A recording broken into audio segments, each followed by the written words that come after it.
Hello മക്കളെ, എല്ലാവരും plus 2 കടക്കാൻ പോകുന്ന വിദ്യാർത്ഥികളാണ്. നിങ്ങൾക്ക് എല്ലാവർക്കും ഈ +2 എന്ന് പറഞ്ഞ ഇയർ വേസ്റ്റ് ആക്കാൻ ആഗ്രഹം ഉണ്ടാവില്ല. നേരെ മറിച്ച് +1 നിങ്ങൾ ഉണ്ടാക്കിയ മിസ്റ്റേക്സ് ഒന്നും വീണ്ടും റിപ്പീറ്റ് ചെയ്യാതെ +2 നന്നായിട്ട് പഠിച്ച് തുടങ്ങണം. അത് അവസാനം വരെ അങ്ങനെ ആയിരിക്കണം. നല്ല മാർക്ക് നേടിയെടുക്കണം എന്നൊക്കെ ആയിരിക്കും നിങ്ങളുടെ എല്ലാവരുടെയും ആഗ്രഹം. പക്ഷെ അതിന് നിങ്ങൾക്ക് കൃത്യമായൊരു പ്ലാൻ വേണം. പലപ്പോഴും എന്താ പ്രശ്നം എന്ന് വെച്ചാൽ, ആഗ്രഹം എന്താണ് നിങ്ങൾക്ക് ചിലപ്പോൾ ഇപ്പോൾ ഉണ്ടാവും, നാളെ ആകുമ്പോൾ നിങ്ങൾക്ക് ആഗ്രഹം പോയി കഴിഞ്ഞാൽ എന്താണ്, നിങ്ങൾ വീണ്ടും പഴയ എന്താണ് നിങ്ങൾ +1 ചെയ്തുകൊണ്ടിരുന്നത്, അല്ലെങ്കിൽ 10ാം ക്ലാസ്സിൽ ചെയ്തുകൊണ്ടിരുന്നത്, അതിലേക്ക് തന്നെ വീണ്ടും നിങ്ങൾ തിരിച്ചു പോകും. അപ്പം നമുക്ക് അപ്പോഴും നമ്മളെ പിടിച്ചു നിർത്താൻ വേണ്ടിയിട്ട് നമുക്ക് ആഗ്രഹവും മോട്ടിവേഷനും കൊണ്ട് കാര്യമില്ല. നമുക്കൊരു നല്ല പ്ലാൻ വേണം. അപ്പോൾ ആ ഒരു പ്ലാൻ വെച്ച് തന്നെ നമുക്ക് എന്ത് ചെയ്യാം, ഈ ഒരു വർഷം സ്റ്റാർട്ട് ചെയ്യാം. ആ പ്ലാനാണ്, ആ റോഡ് മാപ്പാണ് നിങ്ങൾക്ക് ഈ ഒറ്റ വീഡിയോയിൽ നിന്ന് കിട്ടാൻ പോകുന്നത്. സോ ഈ വീഡിയോ നിങ്ങൾ എവിടെയെങ്കിലും ഡൗൺലോഡ് ചെയ്ത് വെക്കുകയോ അല്ലെങ്കിൽ സേവ് ചെയ്ത് വെക്കുകയോ എല്ലാം ചെയ്യുക. വീണ്ടും വീണ്ടും നിങ്ങൾ ചിലപ്പോൾ ഇത് കാണേണ്ടി വരും. കാരണം മോട്ടിവേഷൻ നഷ്ടപ്പെട്ട് പോകും, നാച്ചുറലാണ്. അപ്പോൾ മോട്ടിവേഷൻ വീഡിയോ കാണുന്നതിന് പകരം ഈ വീഡിയോ കണ്ടാൽ നിങ്ങൾക്ക് വീണ്ടും എന്താണ് ആ ഒരു പ്ലാനിലേക്ക് തിരിച്ചെത്താൻ സാധിക്കും. അപ്പോൾ മക്കളെ, നമ്മുടെ +2 റോഡ് മാപ്പിൽ 4 മെയിൻ കാര്യങ്ങളാണ് നമുക്ക് ചർച്ച ചെയ്യാനുള്ളത്. ഫസ്റ്റ് കാര്യം, ഏറ്റവും ഒബ്വിയസ് ആയിട്ടുള്ള കാര്യമാണ്, എങ്ങനെ സാർ ക്ലാസ്സുകൾ കാണും, ഏത് ക്ലാസ്സുകൾ കാണും, അതെങ്ങനെ കാണും, അത് വെച്ച് എങ്ങനെ പഠിച്ചെടുക്കും.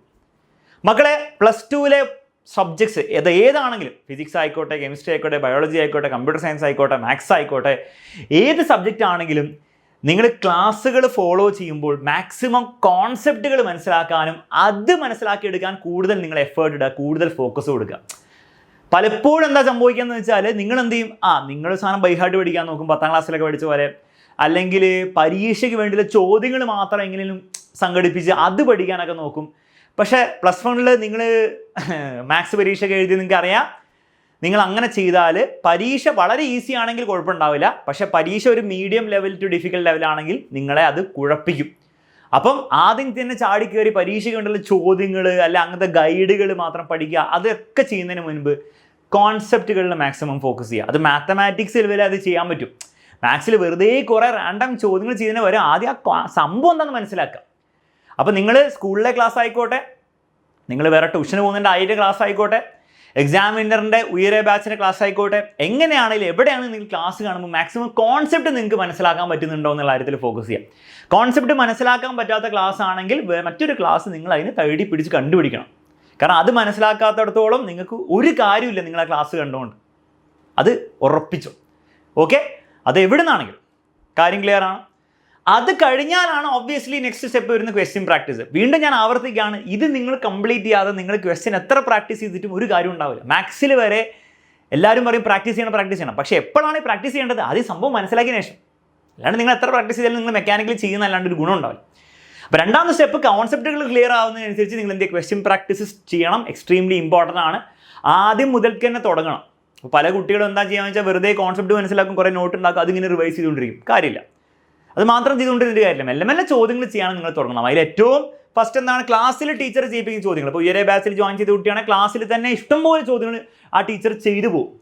അപ്പോൾ അത് നിങ്ങൾ എന്ത് ചെയ്യുക, ഫോളോ ചെയ്യുക. അത് മെല്ലെ മെല്ലെ നോട്ട്ബുക്കിലേക്ക് പകർത്തി അത് റിവൈസ് ചെയ്യാൻ വേണ്ടി ട്രൈ ചെയ്യുക. നെക്സ്റ്റ് സ്റ്റെപ്പ്, ടെക്സ്റ്റ് ബുക്കിലെ ചോദ്യങ്ങൾ. ഇപ്പം ഞാൻ എടുത്തു പറയേണ്ട ആവശ്യമില്ല, +1 കഴിഞ്ഞ വർഷം മാത്സിലെ പരീക്ഷയിലെ കുഴപ്പിച്ച ചോദ്യങ്ങളെല്ലാം തന്നെ NCERT ടെക്സ്റ്റ് ബുക്കിൽ തന്നെയായിരുന്നു.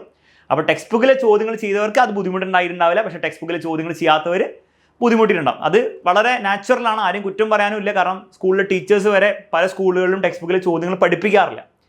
പക്ഷേ മക്കളെ, ഇനി നമ്മളത് ഫോക്കസ് ചെയ്തേ പറ്റുള്ളൂ. അത് മാത്സിൽ മാത്രമല്ല, കഴിഞ്ഞ വർഷം മാത്സ് അവരങ്ങനെ ചെയ്തേ ഉള്ളൂ. ഈ വർഷം ചിലപ്പോൾ ഫിസിക്സ് ആയിരിക്കാം, കെമിസ്ട്രി ആയിരിക്കാം, നമുക്ക് പറയാൻ പറ്റില്ല. അപ്പോൾ ടെക്സ്റ്റ് ബുക്കിലെ ചോദ്യങ്ങൾ എപ്പോഴും ഞാൻ പറയുന്ന ഒരു കാര്യമാണ്, NCERT എക്സാമ്പിൾസ് ഫിസിക്സ് ആയിക്കോട്ടെ, കെമിസ്ട്രി ആയിക്കോട്ടെ, മാത്സ് ആയിക്കോട്ടെ ചെയ്തേ പറ്റുള്ളൂ. മസ്റ്റ് ഡു ആണ്. അപ്പോൾ അടുത്ത ഫോക്കസ് അത്. പക്ഷേ ക്ലാസ്സും കോൺസെപ്റ്റ് മനസ്സിലാക്കി കഴിഞ്ഞാൽ അടുത്ത ഫോക്കസ് എന്താണ്, NCERT ടെക്സ്റ്റ് ബുക്ക് കിട്ടിയില്ല, അത് അറിയില്ല എന്നും പറയരുത്. ജസ്റ്റ് ഗൂഗിളിൽ പോയ PDF ഫ്രീ ആയിട്ട് ഡൗൺലോഡ് ചെയ്യാനുള്ള സംവിധാനമുണ്ട്. ഡൗൺലോഡ് ചെയ്യുക. ഓരോ ചോദ്യങ്ങളും നിങ്ങൾ എന്ത് ചെയ്യുക, പ്രാക്ടീസ് ചെയ്യുക. മാത്സിൽ എക്സസൈസ് അടക്കം ചെയ്യണം. ഓക്കെ, മാത്സിൽ എന്താണ്, എക്സാമ്പിൾസ് ഉണ്ടാവും, അതുകൂടാതെ സോൾവ്ഡ് എക്സാമ്പിൾസ് കൂടാതെ എക്സസൈസ് ഉണ്ടാവും, അതും ചെയ്യണം.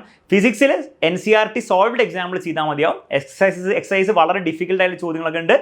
അപ്പോൾ അത് നിങ്ങൾ എന്ത് ചെയ്യുക, ഉയരെ ബാച്ചിൽ ക്ലാസ് എടുക്കുമ്പോൾ നിങ്ങൾ ആ ക്ലാസ്സിലെ ചോദ്യങ്ങൾ ചെയ്താൽ മതി. അപ്പോൾ സെലക്റ്റഡ് ആയിട്ടുള്ള NCERT എക്സസൈസ് അവിടെ ചെയ്യുന്നതായിരിക്കും. അവസാനത്തെ സ്റ്റെപ്പിലാണ് നിങ്ങൾ PYQ ചെയ്യേണ്ടത്. PYQ നിങ്ങൾ എപ്പോൾ ചെയ്യേണ്ട ആവശ്യമില്ല, ഒരു ചാപ്റ്റർ പഠിക്കുമ്പോൾ അപ്പോൾ ചെയ്തു പോകേണ്ട ആവശ്യമില്ല. അത് നിങ്ങൾ ഓണപ്പരീക്ഷയുടെ സമയമാകുമ്പോൾ അതിൻ്റെ ചാപ്റ്ററിന് PYQ, ക്രിസ്മസ് പരീക്ഷ ആകുമ്പോൾ അങ്ങനെ ആ രീതിയിൽ ചെയ്താൽ മതി. എക്സാമിനോട് അടുപ്പിച്ച് മതിയാവും പ്രീവിയസ് ഇയർ ക്വസ്റ്റൻസ്. ഇനി നിങ്ങൾക്ക് കുറേ സമയം എക്സ്ട്രാ നിങ്ങൾക്ക് ആദ്യം മുതലേ കിട്ടുകയാണെങ്കിൽ നിങ്ങൾക്ക് എന്ത് ചെയ്യാം, ഒബ്വിയസ്ലി ചെയ്യാം. ഇതിൻ്റെ പുറമെ ആയിട്ടുള്ള ഗൈഡിലെ ചോദ്യങ്ങളൊക്കെ നിങ്ങൾക്ക് ഓപ്ഷനലി ചെയ്യാവുന്നതാണ്, പക്ഷെ അതിനുള്ള സമയം നിങ്ങൾക്കുണ്ടെങ്കിൽ മാത്രം. ഓക്കെ, പക്ഷേ ഇത് ചെയ്യാതെ നിങ്ങൾ എത്ര ചോദ്യങ്ങൾ ഏത് ഗൈഡിൽ നിന്ന് പഠിച്ചാലും എത്ര ബുക്ക് എന്താണ് ഇങ്ങനെ വായിച്ച് ശീലിച്ചാലും ഒരു ഗുണവും നിങ്ങൾക്ക് ഉണ്ടാകാൻ പോകുന്നില്ല +2 എന്നുള്ള കാര്യം ഞാൻ ഉറപ്പിച്ച് പറയാം. ഓക്കെ, അപ്പം ക്ലാസ് എങ്ങനെ ഫോളോ ചെയ്യണം, പിന്നെ എവിടെ നിന്ന് ക്ലാസ് കാണണമെന്ന് ഞാൻ പറയുന്നില്ല, അതൊക്കെ നിങ്ങളുടെ ഇഷ്ടമാണ്. നിങ്ങൾക്ക് എവിടെ നിന്നാണോ മനസ്സിലാവുന്നത്, ഈ ക്രൈറ്റീരിയ സാറ്റിസ്ഫൈ ചെയ്യുന്ന ഇതൊക്കെ ഉള്ള ക്ലാസ്സാണ്, അത് എവിടെ നിന്ന് വേണം ഫോളോ ചെയ്യാൻ, നിങ്ങൾക്ക് വിഷയമുള്ള കാര്യമല്ല. Okay, next step note making ആണ്. അപ്പോൾ ഇവിടെ കുറച്ച് കാര്യങ്ങൾ നിങ്ങൾ ശ്രദ്ധിക്കണം. ഫസ്റ്റ് ചോദ്യം, ഇപ്പം ഉയരെ ബാച്ചിലൊക്കെ ആണെങ്കിൽ നിങ്ങൾ ജോയിൻ ചെയ്താൽ നിങ്ങൾക്ക് എല്ലാ ചാപ്റ്ററിൻ്റെയും നമ്മുടെ ക്ലാസ് എടുക്കുമ്പോൾ നമ്മൾ എഴുതുന്ന നോട്ട്സ് ഇല്ലേ, ടീച്ചർ എഴുതുന്ന നോട്ട്സ് ഇല്ലേ, പവർ പോയിൻ്റ് സ്ലൈഡ്സ് ആയിട്ട്, അത് കംപ്ലീറ്റ് നിങ്ങൾക്ക് എന്താണ് PDF ഫോർമാറ്റിൽ നമ്മുടെ ആപ്പിൽ അവൈലബിൾ ആയിരിക്കും.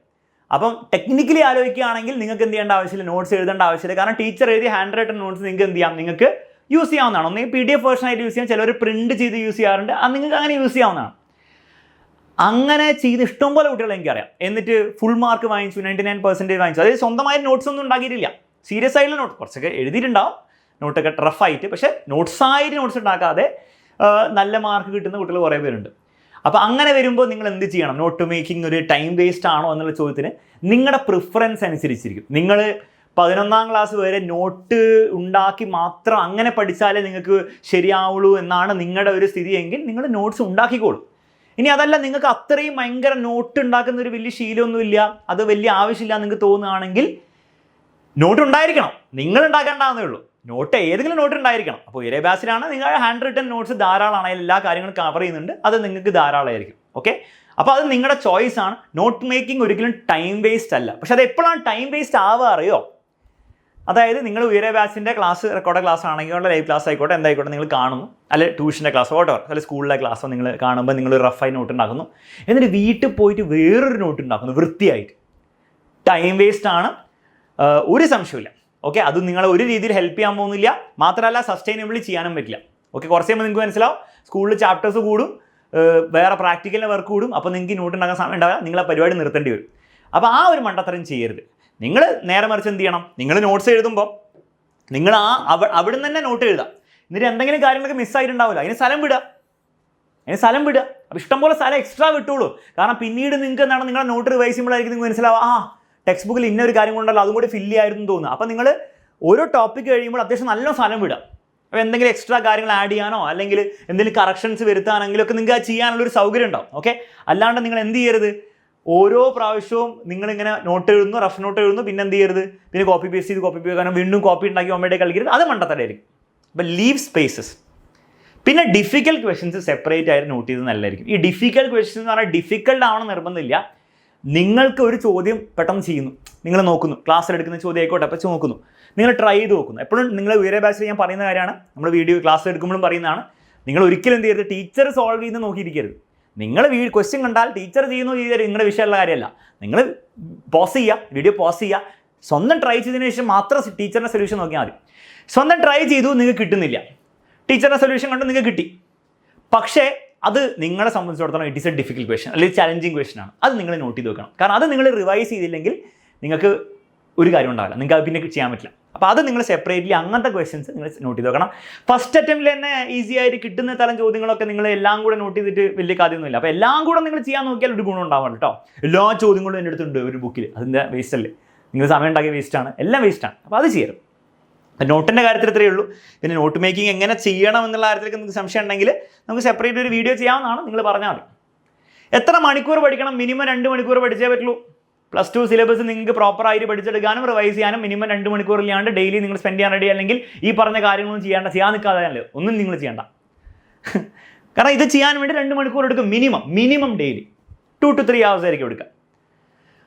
ഒരു കാര്യം ചെയ്യാൻ പാടില്ലാത്തത് ഓവർഡു ചെയ്യരുത്. അതായത് പല കുട്ടികളും ഞാൻ കണ്ടിട്ടുണ്ട്, വർഷം സ്റ്റാർട്ട് ചെയ്യുമ്പോൾ ഞാൻ 6 മണിക്കൂർ എല്ലാ ദിവസവും ഇനി പഠിക്കും.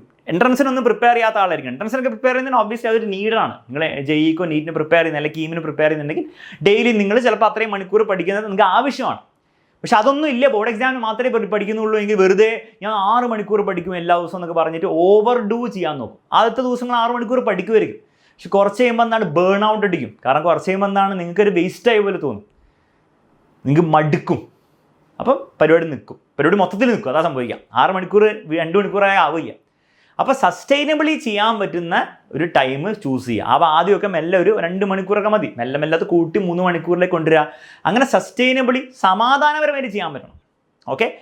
മൂന്നാമത്തെ കാര്യം, ഇതിനിടയിൽ ജീവിതം ജീവിക്കാനും മറക്കരുത്. കാരണം ലാസ്റ്റ് സ്കൂളിലെ ഇയറാണ്. പഠിത്തം മാർക്ക് മാത്രമല്ല എല്ലാം, ലൈഫ് ജീവിക്കാൻ മറക്കരുത്. ഫ്രണ്ട്സ് ഉണ്ട് നിങ്ങൾക്ക്, അപ്പം വല്ലപ്പോഴെങ്കിലും ഓക്കെ, നിങ്ങൾ എപ്പോഴും ഇങ്ങനെ നിങ്ങളെ ചെയ്യില്ല എന്ന് എനിക്കറിയാം, പക്ഷേ ഞാൻ പറയുകയാണ്, അങ്ങനെ ആയി പോകണ്ടെന്ന് വിചാരിച്ചിട്ട്. അവരുടെ ഫ്രണ്ട്ഷിപ്പും ഇമ്പോർട്ടൻ്റ് ആണ്. സ്കൂളിലെ ടീച്ചേഴ്സിനടുത്തുള്ള കണക്ഷൻ, ഫാമിലിനടുത്തുള്ള കണക്ഷൻ. അപ്പോൾ അതിനൊക്കെ സമയം ഉണ്ടാക്കുക. എല്ലാ സമയവും പഠനത്തിനെ പറ്റി മാത്രമല്ല നമ്മൾ ചിന്തിക്കേണ്ടത്. നിങ്ങളങ്ങനെ ചിന്തിക്കുമെന്ന് എനിക്ക് സംശയമാണ്, പക്ഷേ ഞാൻ പറയാം. ഓക്കെ. അപ്പോൾ ഇതിടയ്ക്ക് ജീവിക്കാനും മറന്നു പോകരുത്. ലാസ്റ്റ് സ്കൂൾ ഇയർ ആണ്. അപ്പോൾ ആ ഒരു മൈൻഡും ആ ഒരു കാര്യവും മനസ്സിലുണ്ടായിരിക്കണം. അപ്പോൾ അതിനും സമയം കണ്ടെത്തണം നിങ്ങൾക്ക്. ഓക്കെ. അപ്പോൾ അതുകൊണ്ട് തന്നെ നിങ്ങൾ ഇത് ഒരു സസ്റ്റൈനബിളി ചെയ്യാൻ പറ്റുന്ന രീതിയിൽ ചെയ്താൽ മതി. അപ്പോൾ ഞാൻ ഒരിക്കലും പറയില്ല നിങ്ങൾ ഇഷ്ടപ്പെട്ട് പഠിക്കണമെന്നൊന്നും പറയില്ല, പക്ഷേ നിങ്ങൾ കഷ്ടപ്പെട്ട് പഠിക്കണ്ട. എന്തിനാ ഓവർ നിങ്ങളെ ഫോഴ്സ് ചെയ്ത് കഷ്ടപ്പെട്ട് പഠിക്കേണ്ട. എല്ലാ ദിവസവും 2 മണിക്കൂർ പഠിക്കുക റീസണബിൾ, 3 മണിക്കൂർ അതാക്കിയെടുക്കാൻ റീസണബിൾ, അത് മതി. അവിടെ നിർത്തണം. ഓക്കെ. അപ്പം നല്ല പഠിക്കുന്നവരൊക്കെ നിങ്ങൾ ശ്രദ്ധിച്ചിട്ടുണ്ടാവും, അവർ 3 മണിക്കൂർ പഠിക്കാൻ തീരുമാനിച്ചാൽ 3 മണിക്കൂറാകുമ്പോൾ നിർത്തും, പിന്നെ 1 മിനിറ്റ് പോലും പഠിക്കില്ല എക്സ്ട്രാ. മതി, അത്ര മതി. അപ്പോൾ എന്നിട്ട് ബാക്കിയുള്ള ലൈഫിൽ ബാക്കി കുറേ കാര്യങ്ങളില്ലേ, അതൊക്കെ ചെയ്യാം. ഓക്കെ. അപ്പോൾ ആ രീതിയിൽ ഒന്ന് ടൈം മിനിമം വേണം, എന്നാൽ മാക്സിമം എന്താണ് ഇൻഫിനിറ്റി എന്നുള്ള രീതിയിൽ ആവരുത്. അതിന് മാക്സിമത്തിന് ലിമിറ്റ് ഉണ്ടാവണം. ആ രീതിയിൽ പഠിക്കാം. ഓക്കെ. ലാസ്റ്റ് ഇത് ഇങ്ങനെ ഹാർട്ട് ഇമോജി ഇട്ടത് എന്തിനാണ് മക്കളെ? റിവിഷനാണ് ഏറ്റവും ഇമ്പോർട്ടൻറ്റ്. റിവിഷൻ നിങ്ങൾ ചെയ്യാത്ത പക്ഷം നിങ്ങൾ ഈ 3 കാര്യങ്ങളും ചെയ്തിട്ട് ഒരു കാര്യമില്ല. ക്ലാസ് കണ്ടിട്ട് നോട്ട് ഉണ്ടാക്കിയിട്ടും ഈ പറഞ്ഞ പോലെ 2 മണിക്കൂർ പഠിച്ചിട്ട് ഒരു കാര്യമില്ല. റിവിഷൻ എക്സ്ട്രീംലി ഇമ്പോർട്ടൻ്റ് ആണ്. അല്ലെങ്കിൽ ഒന്നും ഓർമ്മ ഉണ്ടാവില്ല, അത്രേ ഉള്ളൂ. അതാണ് ഇതിൻ്റെ റീസൺ. ഇനി എങ്ങനെ റിവൈസ് ചെയ്യുന്നു എന്നുള്ള കാര്യത്തിൻ്റെ ഒരു സെപ്പറേറ്റ് വീഡിയോ ചെയ്യാൻ ഞാൻ പ്ലാൻ ചെയ്യുന്നുണ്ട്. പല കുട്ടികളും പല മണ്ടത്തരങ്ങൾ കാണിക്കാറുണ്ട് റിവൈസ് ചെയ്യുമ്പോൾ, വെറുതെ സമയം വേസ്റ്റ് ചെയ്യാറുണ്ട് റിവിഷൻ എന്ന് പറഞ്ഞിട്ട്. അപ്പോൾ അതിൽ ഞാൻ കൂടുതൽ പറഞ്ഞുതരാം. പക്ഷേ ബേസിക്കലി നിങ്ങൾ മനസ്സിലാക്കേണ്ടത്, നിങ്ങൾ ഉണ്ടാക്കി വെച്ച നോട്ട്സ് ഇല്ലേ നേരത്തെ കാണിച്ച, ആ നോട്ട്സ് ഇങ്ങനെ വെറുതെ വായിക്കുന്നതല്ല റിവിഷൻ. അതുകൊണ്ട് ഒരു കാര്യവും നിങ്ങൾക്ക് നടക്കാൻ പോകുന്നില്ല. നിങ്ങൾ ആക്റ്റീവ്ലി റിവൈസ് ചെയ്യാൻ നിങ്ങൾ പഠിക്കണം. ഓക്കെ. അപ്പോൾ എങ്ങനെയാണ് ചെയ്യേണ്ടതെന്നുള്ള മറ്റൊരു വീഡിയോയിൽ ചെയ്യാം. നിങ്ങൾക്ക് വേണമെങ്കിൽ നിങ്ങൾ പറയാം, എന്നാൽ നമുക്ക് എന്ത് ചെയ്യാം, അതിനെ പറ്റി വീഡിയോ ചെയ്യാം. ബേസിക്കലി സംഭവം എന്താണെന്ന് വെച്ചാൽ മക്കളെ, നിങ്ങൾ ആ നോട്ട് ഇല്ലാണ്ട് തന്നെ നിങ്ങൾക്ക് റിവൈസ് ചെയ്യാൻ പറ്റണം. അപ്പോൾ ഒരു ചാപ്റ്ററിലൊരു ഡെറിവേഷൻ, ഫിസിക്സിൻ്റെ കാര്യം പറഞ്ഞാൽ ഡെറിവേഷൻ ആണെങ്കിൽ എന്തൊക്കെയോ ഓർമ്മ ഉണ്ടാവും ഒരു ഡെറിവേഷൻ്റെ ആ ഫസ്റ്റ് സ്റ്റെപ്പെങ്കിലും, അതെങ്കിലും നിങ്ങൾക്ക് ബുക്ക് നോക്കാണ്ട് എഴുതാൻ പറ്റണം. എഴുതാൻ പറ്റാത്ത അവസരത്തിൽ ബുക്ക് നോക്കണം. അടുത്ത സ്റ്റെപ്പും ബുക്ക് നോക്കാതെ എഴുതാൻ ട്രൈ ചെയ്യുക. അപ്പോൾ ആ രീതിയിൽ സ്വന്തം ട്രൈ ചെയ്ത് അവിടേക്ക് എത്തിക്കാൻ വേണ്ടി ട്രൈ ചെയ്യുക. അല്ലാണ്ട് ബുക്ക് വായിച്ചിട്ട് ഇങ്ങനെ എനിക്ക് ഡെറിവേഷൻ മനസ്സിലായി എന്ന് നിങ്ങളോട് തന്നെ പറഞ്ഞത് ഒരു കളവാണെന്ന് പരീക്ഷ ഹാളിൽ പോയിരിക്കുമ്പോൾ നിങ്ങൾക്ക് മനസ്സിലാവും, ഒരു ഇല്യൂഷനായിരുന്നു. അപ്പോൾ ആ രീതിയിൽ ആക്റ്റീവ്ലി സ്വന്തം ബ്രെയിനെ വർക്ക് ചെയ്യുന്ന രീതിയിൽ റിവൈസ് ചെയ്താൽ മാത്രമേ എന്തെങ്കിലും ഗുണം നിങ്ങൾക്ക് ഉണ്ടാവുള്ളൂ എന്നുള്ള ഒരു കാര്യം കൂടെ മനസ്സിലാക്കുക. എന്നാൽ റിവിഷൻ എക്സ്ട്രീംലി ഇമ്പോർട്ടൻ്റ് ആണ്. അത് ഓണപരീക്ഷയോട് അടുക്കും തോറും റിവിഷൻ ആയിരിക്കും കൂടുതൽ സമയം വേണ്ടത്, പഠിക്കുന്നതിന് സമയം കുറഞ്ഞു വരും. അപ്പോൾ ആ ഒരു രീതിയിൽ നിങ്ങളുടെ ടൈം നിങ്ങൾ ഫിക്സ് ചെയ്യണം. അപ്പോൾ ഇത്രയും കാര്യങ്ങൾ ഒരു +2 വിദ്യാർത്ഥിയോട് പറയാനുള്ളൂ, മറ്റൊന്നും പറയാനില്ല. പിന്നെ ഇതൊക്കെ നിങ്ങൾ ചെയ്യുകയാണെങ്കിൽ ഓട്ടോമാറ്റിക്കലി നിങ്ങളുടെ പരീക്ഷ സമയത്ത് നിങ്ങൾ എന്ത് ചെയ്യേണ്ട ആവശ്യമില്ല, ഓവർ മലമറയ്ക്കാൻ നടക്കേണ്ട ആവശ്യം ഉണ്ടാവില്ല. നിങ്ങൾക്ക് ഓട്ടോമാറ്റിക്കലി നിങ്ങളുടെ സിലബസ് തീരും. നിങ്ങൾ അത്യാവശ്യം നല്ല ചോദ്യങ്ങൾ പ്രാക്ടീസ് ചെയ്തിട്ടുണ്ടാവും, കോൺസെപ്റ്റുകൾ തന്നെ നിങ്ങൾ കൃത്യമായി മനസ്സിലായിട്ടുണ്ടാവും. നിങ്ങൾ എക്സാമിന് റെഡി ആയിരിക്കും, ഹാപ്പി ആയിട്ട് റെഡി ആയിരിക്കും. അപ്പോൾ അതാണ് നിങ്ങൾക്ക് ആഗ്രഹമെങ്കിൽ, അവസാനം ടെൻഷൻ അടിക്കാതെ നന്നായിട്ട് പഠിച്ച് പോകാനാണ് ആഗ്രഹം ഉണ്ടെങ്കിൽ മക്കളെ ഇത് ഫോളോ ചെയ്യാം. അത്രേ പറയാനുള്ളൂ, കൂടുതലൊന്നും പറയാനില്ല. ഇത് ചെയ്താൽ നടക്കും, ചെയ്തില്ല നടക്കില്ല. അതാണ് റിയാലിറ്റി. ഓക്കെ. അപ്പോൾ എല്ലാവർക്കും ഒരു ബ്യൂട്ടിഫുൾ ഇയർ വിഷ് ചെയ്തുകൊണ്ട് ഈ വീഡിയോ അവസാനിപ്പിക്കുകയാണ്. ഇത് നിങ്ങൾക്ക് യൂസ്ഫുൾ ആയെങ്കിൽ തീർച്ചയായിട്ടും ഒരു ലൈക്ക് അടിക്കുക, കമൻറ്റ് അടിക്കുക, ഫ്രണ്ട്സിന് ഷെയർ ചെയ്യുക. അത്രേ പറയാനുള്ളൂ. നമുക്ക് എന്ത് ചെയ്യാം, ഇനി ക്ലാസ്സിൽ കാണാം.